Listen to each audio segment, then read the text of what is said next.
আপনাদের অনেকের মনে কিন্তু একটি প্রশ্ন থেকে যায় যে একজন ব্যক্তি অন্য রাজ্যে তার জন্মস্থান এবং সেই রাজ্যে সে 18+ হয়েছে, সেই রাজ্যে ভোটারও হয়েছে, কিন্তু বর্তমান পরিস্থিতির কারণে সে অন্য রাজ্যে বসবাস করছে।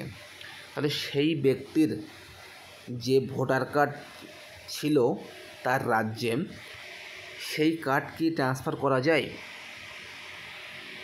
আর যদি ট্রান্সফার করা যায় তাহলে তার ফর্ম ফিল আপ কেমনভাবে করতে হয় এবং তার যে সাপোর্টিং ডকুমেন্টস, সেই সাপোর্টিং ডকুমেন্টসে কী ডকুমেন্টস দিতে হয়, এই প্রশ্নগুলো কিন্তু আপনাদের মনে থেকে যায়। তো সেই প্রশ্নের উত্তর এবং সঠিক সমাধান নিয়ে কিন্তু আমি এই ভিডিওটি নিয়ে চলে এসেছি যে আপনারা কিভাবে, ধরুন কোনো ব্যক্তি উত্তরপ্রদেশের বাসিন্দা, সে বর্তমান সূত্রে, সে শ্বশুরবাড়ির দিক থেকে হোক বা বিভিন্ন সূত্রে হোক বা যে ভোটার উত্তরপ্রদেশের যিনি ভোটার তিনি মহিলাও হতে পারেন, সে শ্বশুর বিবাহ সূত্রে সে স্বামীর বাড়ি ওয়েস্ট বেঙ্গলে, সে ওয়েস্ট বেঙ্গলে বসবাস করছে, ঠিক আছে। তাহলে সে বিবাহের পূর্বে যে 18 বছর বয়সের ভোটার কার্ড তৈরি করেছিল, সেই কার্ড কিভাবে ওয়েস্ট বেঙ্গলে বা ওয়েস্ট বেঙ্গলের বাসিন্দা কিভাবে উত্তরপ্রদেশে ট্রান্সফার করবেন, এই ভিডিওতে কিন্তু আমি স্পষ্ট দেখাবো। হ্যালো গাইজ, আপনারা দেখছেন নিউজ কোয়ারি ইউটিউব চ্যানেল। এরকম গুরুত্বপূর্ণ ভিডিওর আপডেট পেতে অবশ্যই নিউজ কোয়ারি ইউটিউব চ্যানেলটা সাবস্ক্রাইব করে রাখবেন এবং পাশে থাকা বেল আইকনটি ক্লিক করে অল নোটিফিকেশানটি অন করে রাখবেন, যাতে গুরুত্বপূর্ণ ভিডিওর নোটিফিকেশান সবার আগে আপনি পেতে পারেন। তো চলুন ভিডিওটি শুরু করি। আপনাদের মনে যে প্রশ্নটা সবার আগে আছে যে অন্য রাজ্যে জন্মভূমি বা জন্মস্থান এবং অন্য রাজ্যে কিভাবে তার ভোটার কার্ড ট্রান্সফার করবেন। তো সবার প্রথমে আপনি ভারতবর্ষের যে ভোটারের ওয়েবসাইট, সেই ওয়েবসাইটে কিন্তু চলে আসবেন। তাছাড়াও কিন্তু এই ভিডিও ডেসক্রিপশনের নিচে কিন্তু আমি সেই ওয়েবসাইটের লিঙ্ক দিয়ে রাখবো। এখানে আসার পরে কিন্তু আপনাদের যদি এই যে সাইটটাই আপনি প্রথম ভিজিট করে থাকেন তাহলে কিন্তু আপনাদের সাইন আপ করতে হবে, আর যদি অলরেডি আপনি ভিজিট করেছেন এবং রেজিস্ট্রেশন করেছেন তাহলে কিন্তু আপনাদের লগ ইন অপশানে ক্লিক করতে হবে। তো সাইন আপের প্রসেসটা কিন্তু আমি ইতিপূর্বে ভিডিও করে আমার চ্যানেলে কিন্তু আপলোড করেছি, আপনারা কিন্তু সেখানে পার্টিকুলার ভিডিওটি দেখে নেবেন যে কীভাবে আপনারা সাইন আপ করবেন।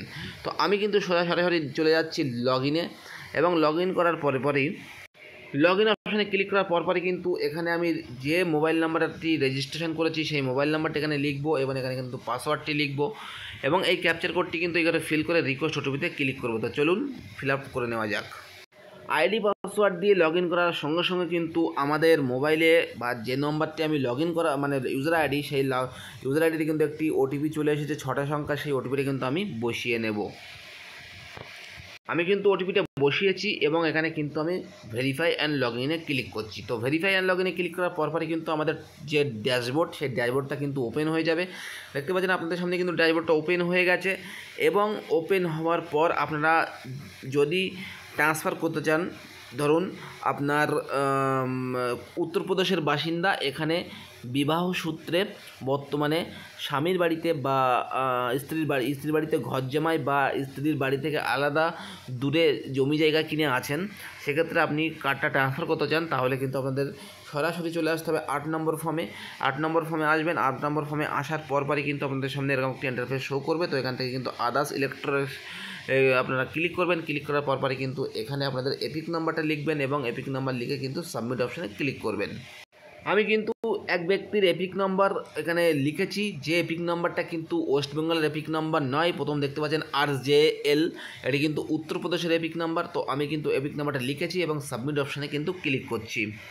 তারপরে কিন্তু আপনাদের সামনে এরকম একটি ইন্টারফেস শো করবে, যেখানে কিন্তু টোটাল ডেটাবেসটা আপনাদের সামনে শো করবে, এবং তাই সেখানে কী লেখা আছে, এখানে কিন্তু লেখা আছে কোন স্টেটের বাসিন্দা, এখানে কিন্তু লেখা আছে উত্তরপ্রদেশ, এবং অ্যাসেম্বলিটি বা যে এসি বলা হয় যাকে, সেটি কিন্তু এখানে শো করছে। কোন পার্ট নাম্বার সেটিও শো করছে, এখানে কিন্তু সিরিয়াল নাম্বার শো করছে, নাম শো করছে, টাইটেল কিন্তু শো করছে। অর্থাৎ আপনারা কিন্তু এটা দেখে বুঝতে পারছেন যে আমি যে ব্যক্তি ট্রান্সফার করছি সেটি কিন্তু উত্তরপ্রদেশের বাসিন্দা। তো এখান থেকে নিচের দিকে আসবেন, নিচের দিকে আসার পর কিন্তু এখানে ওকে একটি অপশান থাকবে, ওকে অপশানে কিন্তু আপনারা ক্লিক করে দেবেন। তারপরে কিন্তু আপনাদের সামনে দুটো অপশান শো করবে, যেহেতু আপনি শিফটিং করবেন, যা ট্রান্সফারকে বলা হয় শিফটিং ফর রেসিডেন্স। তো শিফটিংয়ে আপনারা ক্লিক করার পর আবারও দুটো অপশান শো করবে, একটা হচ্ছে উইথিন অ্যাসেম্বলিটি কনস্টিটুয়েন্সি, অর্থাৎ আপনি একই বিধানসভার মধ্যে ট্রান্সফার করতে চাচ্ছেন। আর যদি মনে করেন যে উইদাউট অ্যাসেম্বলিটি কনস্টিটুয়েন্সি, অর্থাৎ আপনি এক বিধানসভা থেকে অন্য বিধানসভায় আপনি ট্রান্সফার করতে যাচ্ছেন। তো যেহেতু আমি উত্তরপ্রদেশ থেকে ওয়েস্ট বেঙ্গল ট্রান্সফার করছি, সেক্ষেত্রে কিন্তু আমি এই যে অপশানটা কিন্তু আমি সিলেক্ট করে নিয়েছি, দেখতে পাচ্ছেন আপনারা। তারপরে কিন্তু আপনাদের সামনে এরকম একটি ইন্টারফেস শো করবে, এবং সবার প্রথমে এই যে জায়গাটা কিন্তু খুবই গুরুত্বপূর্ণ জায়গা। এই জায়গায় আপনারা মনে করেন যে কোন অ্যাড্রেসটা দেব। তো এই জায়গাটায় কিন্তু প্রেজেন্ট যে স্টেটে বা যে বিধানসভায় আপনি ইনক্লুড হতে চাচ্ছেন সেই জায়গার নামটা দেবেন। যেহেতু আমি উত্তরপ্রদেশের বাসিন্দাকে ওয়েস্ট বেঙ্গলে ইনক্লুড করতে যাচ্ছি, সেক্ষেত্রে কিন্তু আমি এখানে স্টেটটা ওয়েস্ট বেঙ্গল করে দিলাম। এখানে কিন্তু ডিস্ট্রিক্টটা নর্থ চব্বিশ পরগনা, অর্থাৎ যে ডিস্ট্রিক্টে সে ব্যক্তি বর্তমানে অবস্থিত সেই ডিস্ট্রিক্টটা কিন্তু সিলেক্ট করলাম। এবং এখান থেকে কিন্তু আমি আমার ওই ব্যক্তির যে বিধানসভার এখন বর্তমানে প্রেজেন্ট আছে সেই বিধানসভার নামটি কিন্তু এখানে আমি লিখলাম এবং লেখার বাদ সিলেক্ট করে নিলাম। এখান থেকে কিন্তু তার কোড নাম্বার চলে আসলো। তারপরে আপনারা কী করবেন, এখান থেকে যে নেক্সট অপশানটি আছে, নেক্সট অপশানে ক্লিক করবেন। তারপরে কিন্তু এখানে ওই ব্যক্তির নামটা শো করবে, এখানে কিন্তু এপিক নাম্বার শো করবে। তো এখানে আপনারা সবার প্রথমে এই ব্যক্তির যে আধার কার্ড আছে, আধার কার্ডটা যদি থেকে থাকে তাহলে কিন্তু এখানে টিক মারবেন। টিক মারার পরে কিন্তু এখানে আধার নাম্বারটি লিখে দেবেন এবং একটি মোবাইল নাম্বার এখানে সেলফ করবেন। সেলফ করার পরে কিন্তু এই জায়গাটায় একটি মোবাইল নাম্বার, বৈধ মোবাইল নাম্বার কিন্তু লিখে দেবেন। আপনি ইমেল আইডি দিতেও পারেন, না দিতেও পারেন, ম্যান্ডেটরি নয়। তারপরে কিন্তু এখান থেকে আপনারা নেক্সট অপশানে ক্লিক করবেন। তারপরে কিন্তু আপনাদের সি কলমে এখানে কিন্তু এই যে শিফটিং, আপনি যে শিফট হচ্ছেন সেই শিফটিংটা কিন্তু শিফটিং অফ রেসিডেন্স, এখানে কিন্তু অটোমেটিক্যালি টিক মারা থাকবে। তো আপনারা কী করবেন, সমস্ত কিছু ঠিকঠাক থাকার পরে নিচের দিকে চলে আসবেন। নিচের দিকে চলে আসার পরে কিন্তু এই জায়গাটা কিন্তু আবারও গুরুত্বপূর্ণ জায়গা, সেটি হচ্ছে কি লেখা আছে এখানে ভালো করে দেখুন। এখানে কিন্তু লেখা আছে present ordinary residence full address, অর্থাৎ আপনি উত্তরপ্রদেশ থেকে ওয়েস্ট বেঙ্গলে বসবাস করছেন এবং ওয়েস্ট বেঙ্গলের যে বিধানসভার অন্তর্গত, যে ব্লকের অন্তর্গত, যে পঞ্চায়েতের বা পৌরসভার অন্তর্গত এবং যে পার্ট নাম্বারের অন্তর্গত বাড়িতে আপনি বসবাস করছেন সেই ঠিকানাটা হবে। অর্থাৎ আপনি যে রিলেটিভের বাড়িতে বর্তমানে আছেন, সে শ্বশুর বাড়ি হতে পারে বা অন্য কোনো বাড়ি হতে পারে, তো সেই বাড়ির অ্যাড্রেসটা এখানে দেবেন। তো সেই বাড়ির যে ব্যক্তি হেড অফ দ্য আছে, সবসময় চেষ্টা করবেন হেড অফ দ্য অ্যাড্রেসটা এখানে দেওয়ার। তো এখানে কিন্তু তার যে বাড়ির অ্যাড্রেস, সেই বাড়ির অ্যাড্রেসটা কিন্তু এখানে দেবেন। তো যদি বলেন আপনারা বাড়ির সেই ওয়েস্ট বেঙ্গলের সেই ব্যক্তির বাড়ির অ্যাড্রেসটা কোথায় পাবো বা বাড়ির হাউস নম্বর কোথায় পাবো, তাহলে ওয়েস্ট বেঙ্গলের সেই ব্যক্তির, যে ব্যক্তির পরিবারে আপনি ইনক্লুড হতে যাচ্ছেন, সেই ব্যক্তির যে ভোটার লিস্ট 2024 সালের বা চলতি বছরের ভোটার লিস্ট, সেই ভোটার লিস্টে যে ওই ব্যক্তির যে সিরিয়াল নাম্বারে আছে সেই সিরিয়াল নাম্বারের পাশে দেখবেন লেখা আছে বাড়ির নাম্বার, সেটাই কিন্তু আপনাদের বাড়ির নাম্বার। এবং বাড়ির নাম্বার কিন্তু N0 দিয়ে এরকম শুরু হয়। তারপরে কিন্তু তার যে স্ট্রিট এরিয়া, লোকালিটি, মহল্লাটা কিন্তু সিলেক্ট করে নেবেন। এখানে কিন্তু গ্রামটা সিলেক্ট করে নেবেন। এখানে কিন্তু পোস্ট অফিস সিলেক্ট করবেন, পিন নাম্বার সিলেক্ট করবেন। এখানে কিন্তু আপনারা থানার নামটা উল্লেখ করতে পারেন। যদি আপনাদের ইংরাজি বানান অনুযায়ী কিন্তু বাংলা বানান যদি সঠিক থাকে তাহলে তো খুবই ভালো, কোনো এডিট করার দরকার নেই। যদি আপনাদের মানে সঠিক না থাকে তাহলে কিন্তু এখানে এডিট করে নেবেন। এখানে তার জন্য কিন্তু কিবোর্ড দেওয়া আছে, বা আপনাদের মোবাইল থেকে ইউজ করলে মোবাইলের যে কিবোর্ড, সেই কিবোর্ড থেকে কিন্তু আপনারা করতে পারবেন। সমস্ত কিছু সব কিছু ঠিকঠাক করে নেওয়ার পরে এখানে কিন্তু আপনাদের ওয়েস্ট বেঙ্গল অটোমেটিক্যালি সিলেক্ট করা থাকবে। এখানে কিন্তু ডিস্ট্রিক্টটা আপনারা সিলেক্ট করে নেবেন। তারপরে কিন্তু নিচের দিকে আসবেন। নিচের দিকে আসার পরে কিন্তু এখানে আপনাদের একটি ডকুমেন্ট অ্যাটাচ করতে হবে। তো কী ডকুমেন্টস, এখানে কিন্তু লেখা আছে self attested copy of address proof either in the name of applicant or any one of the parents, spouse, এল্ডার child if already enrolled with the as elector at the same address. ঠিক আছে, তো এখানে এটা কিন্তু আপনারা দেখে নিলেন। ঠিক আছে, দেখে নেওয়ার পর এখানে কিন্তু ওই ব্যক্তির যে আধার কার্ড আছে বা অন্য কোনো ডকুমেন্ট আছে, এখানে যখন আপনারা ক্লিক করবেন তখন কিন্তু বিভিন্ন রকম ডকুমেন্টের নাম থাকবে। সেই নামের অনুযায়ী যে ডকুমেন্টটা আপনাদের কাছে অ্যাভেলেবেল থাকবে সেই ডকুমেন্টটা কিন্তু এখানে সিলেক্ট করবেন। সিলেক্ট করার পরে কিন্তু এখানে ব্রাউজ অপশান থেকে গিয়ে গ্যালারি থেকে কিন্তু ডকুমেন্টটা নিয়ে নেবেন। তবে আবারও বলছি, যে ডকুমেন্টটা এখানে আপনারা ইনপুট করবেন সেই ডকুমেন্টে কিন্তু বর্তমান যে ঠিকানায় আপনি শিফটিং হতে যাচ্ছেন সেই ঠিকানার কিন্তু অ্যাড্রেসটা থাকতে হবে, তবেই কিন্তু গ্রহণযোগ্য হবে। তারপরে এখান থেকে কিন্তু আপনারা নেক্সট অপশানে ক্লিক করবেন। তো নেক্সট অপশানে ক্লিক করার পরপরই কিন্তু নিচের দিকে আসবেন, নিচের দিকে আসার পরে যে ডেটে আপনি অ্যাপ্লাই করছেন সেই ডেটটা কিন্তু এখানে শো করবে এবং আপনি যে এলাকায় থাকছেন সেই প্লেস, সেই জায়গার নামটা কিন্তু এখানে আপনারা ইনক্লুড করবেন এবং এখান থেকে কিন্তু নেক্সট অপশানে ক্লিক করবেন। তারপরে কিন্তু নিচের দিকে আসবেন, নিচের দিকে আসার পর কিন্তু এখানে ছোট্ট একটি লেখা আছে যে name to be printed on EPIC, অর্থাৎ কার্ডে যে নামটা প্রিন্ট হয়ে আসবে সেই নামটা কিন্তু এখানে শো করছে। এই নামটাই কিন্তু আপনাদের কার্ডে প্রিন্ট হয়ে আসবে এবং আপনারা কি করবেন, এখান থেকে নিচের দিকে আসবেন, নিচের দিকে আসার পরে কিন্তু এই যে ক্যাপচার কোডটা, এই ক্যাপচার কোডটা যেহেতু ফর্মটা ফিল আপ করতে আপনাদের লেট হবে, সেক্ষেত্রে কিন্তু ক্যাপচার কোডটা কিন্তু এক্সপায়ার হয়ে থাকবে। তো এখান থেকে কিন্তু আপনারা এই অপশানে ক্লিক করে নতুন ক্যাপচার কোড নিয়ে সেই ক্যাপচার কোডটি কিন্তু এখানে বসাবেন, বসিয়ে কিন্তু প্রিভিউ অ্যান্ড সাবমিটে ক্লিক করবেন। প্রিভিউ সাবমিটে ক্লিক করার পরপরই কিন্তু আপনাদের সামনে টোটাল প্রিভিউটা বা ফর্মের টোটাল প্রিভিউটা কিন্তু আপনাদের সামনে শো করবে। তো যদি কোনো ভুল হয়ে থাকে তাহলে কিপ এডিটিং করবেন, আর যদি ভুল না হয়ে থাকে তাহলে কিন্তু সাবমিট অপশানে ক্লিক করবেন। তারপরে কিন্তু আপনাদের একটা অ্যালার্ট মেসেজ দেওয়া হবে, যেখানে কিন্তু বলা হচ্ছে আপনি কি সত্যি কি ফর্মটি সাবমিট করতে চান, তাহলে কিন্তু যদি করতে চান তাহলে কিন্তু ইয়েস করবেন।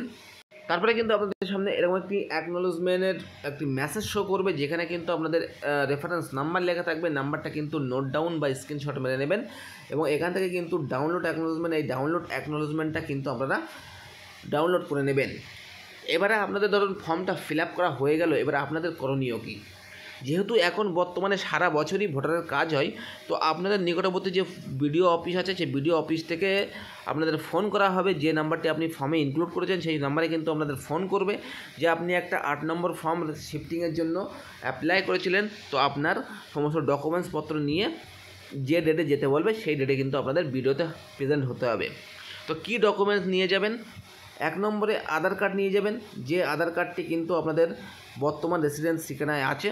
2 নম্বর আপনাদের প্যান কার্ড নিয়ে যাবেন, যদি আপনাদের রেশন কার্ড থেকে থাকে তাহলে রেশন কার্ড নিয়ে যাবেন, যদি আপনাদের স্কুল সার্টিফিকেট থেকে থাকে তাহলে স্কুল সার্টিফিকেট নিয়ে যাবেন। তারপরে আপনি যে বর্তমান ওয়েস্ট বেঙ্গল, উত্তরপ্রদেশের থেকে ওয়েস্ট বেঙ্গলের যে পঞ্চায়েতের আন্ডারে বসবাস করছেন সেই পঞ্চায়েতের থেকে আপনার নামে একটি ফটো অ্যাটাস্টেড করা রেসিডেন্সিয়াল সার্টিফিকেট নিয়ে যাবেন। প্লাস আপনি যে পরিবারে ইনক্লুড হচ্ছেন এবং যার এপিক নাম্বার, বাড়ির নাম্বার দিয়েছেন এবং যার সাথে আপনার রিলেশন আছে সেই ব্যক্তির আধার কার্ড, ভোটার কার্ড দুটোই কিন্তু নিয়ে যাবেন এবং চলতি বছরের ভোটার লিস্ট নিয়ে যাবেন। প্লাস আপনি যে উত্তরপ্রদেশের বা অন্য রাজ্যের যে বর্তমানে ভোটার আছেন সেই জায়গার ভোটার লিস্ট, চলতি বছরের ভোটার লিস্ট কিন্তু আপনাদের নিয়ে যেতে হবে। যেখানে আপনি ভোটার হতে যাচ্ছেন বা শিফটিং হতে যাচ্ছেন সেই বিধানসভার যে বিডিও অফিস, সেই বিডিও অফিসে কিন্তু আপনাদের ডকুমেন্টসগুলো নিয়ে যেতে হবে। সঙ্গে যদি আপনি বিবাহ সূত্রে যদি আপনি রেসিডেন্সটা চেঞ্জ করতে চান তাহলে কিন্তু অবশ্যই আপনাদের ম্যান্ডেটরি হচ্ছে ম্যারেজ সার্টিফিকেট। ম্যারেজ সার্টিফিকেটটা কিন্তু অবশ্যই আপনারা নিয়ে যাবেন, ঠিক আছে? তাহলে কিন্তু আপনারা বুঝতে পারছেন যে একজন ভিন্ন দেশের বা ভিন্ন রাজ্যের বাসিন্দা, সে কিন্তু ওয়েস্ট বেঙ্গল বা ওয়েস্ট বেঙ্গলের বাসিন্দা, উত্তরপ্রদেশ, বিহার, আসাম, সে যে কোনো জায়গায় কিন্তু আপনারা ভোটার ট্রান্সফার করে নিয়ে যেতে পারবেন। আপনারা যদি মনে করেন যে আমি উত্তরপ্রদেশে ভোটার আছি, আমি ওয়েস্ট বেঙ্গলেও ভোটার হব, তাহলে কিন্তু আপনারা হতে পারবেন না। অর্থাৎ ওই কার্ডটাই কিন্তু আপনাদের ট্রান্সফার করে নিয়ে আসতে হবে। তো ট্রান্সফারের পদ্ধতি কিন্তু আমি জানিয়ে দিলাম এই ভিডিওতে এবং কী কী ডকুমেন্টসের প্রয়োজন সেগুলো কিন্তু জানিয়ে দিয়ে গেলাম। অবশ্যই এরকম যদি কোনো ব্যক্তি থেকে থাকেন তাহলে এই ভিডিওটা কিন্তু তার জন্য আমি প্রেফার করব। আপনারা কিন্তু অবশ্যই দেখবেন, এই ভিডিওটা দেখলে কিন্তু আর কোনো সমস্যা হবে না। আপনি কিন্তু একবার ফর্ম ফিল আপ করে একবারেই কিন্তু আপনাদের ভোটারটা ট্রান্সফার করে নিতে পারবেন। ভিডিওটি এই পর্যন্ত, ভিডিও যদি ভালো লেগে থাকে লাইক করবেন, কমেন্ট করবেন, শেয়ার করবেন। আর আমার চ্যানেলে নতুন দর্শক হয়ে থাকলে প্লিজ দয়া করে চ্যানেলটা সাবস্ক্রাইব করে আমাকে আরও অনেক বড় জায়গায় নিয়ে যাবেন। ভালোবাসা দিয়েছেন, আরও দেবেন। ভিডিওটি এই পর্যন্ত, ভালো থাকবেন, দেখা হবে পরের ভিডিওতে।